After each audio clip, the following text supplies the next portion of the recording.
Hello hi అండి, అందరికి నా నమస్కారము, అందరికి ధన్యవాదాలు. నేనైతే సర్పంచ్గా నిలబడుతున్నాను. మనస్ఫూర్తిగా నాకు సీపరి కట్టది గుర్తు ఓటు దీనికి వెయ్యాలని నేనైతే కోరుకుంటున్నాను. సీపరి కట్టలేదు పని కాదు, మనకి మహాలక్ష్మిది. మనము మంచాల కింద వేసుకుంటాము, వాకిట్లో వేసుకుంటాము, దెయ్యాలు వస్తున్నాయి, భూతాలు వస్తున్నాయి అని కూడా. ఇదైతే మహాలక్ష్మి. మనం పెట్టుకునేది కూడా కుడిపోయిపోయాను. ఇది పెట్టుకునేది సీపరి కట్ట. అయితే ఓటు అయితే దీనికే వేయండి. నాది సీపరి కట్టే గుర్తేను. దయచేసి నన్ను సపోర్ట్ చేయాలని నా సీపరి కట్టకి మనస్ఫూర్తిగా కోరుకుంటున్నాను. 2 రాష్ట్రాల తెలుగు ప్రజలు ఆలోచించి ఓటేయండి. ఎవరికి వేయాలో ఎవరికి వేయకూడదో. నేనైతే మిమ్మల్ని నమ్ముకొని నేను సర్పంచ్గా నిలబడుతున్నాను. దయచేసి నన్ను గెలిపియాలని నేనైతే మనస్ఫూర్తిగా కోరుకుంటున్నాను.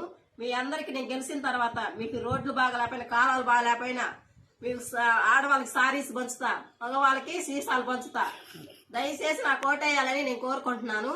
హాయ్ ఫ్రెండ్స్, నన్ను గెలిపిస్తారని నేనైతే మనస్ఫూర్తిగా కోరుకుంటున్నాను. నేను భూలక్ష్మిని సర్పంచ్గా నిలబడుతున్నాను. నా ఓటైతే ఇదే. బాయ్ అందరికీ.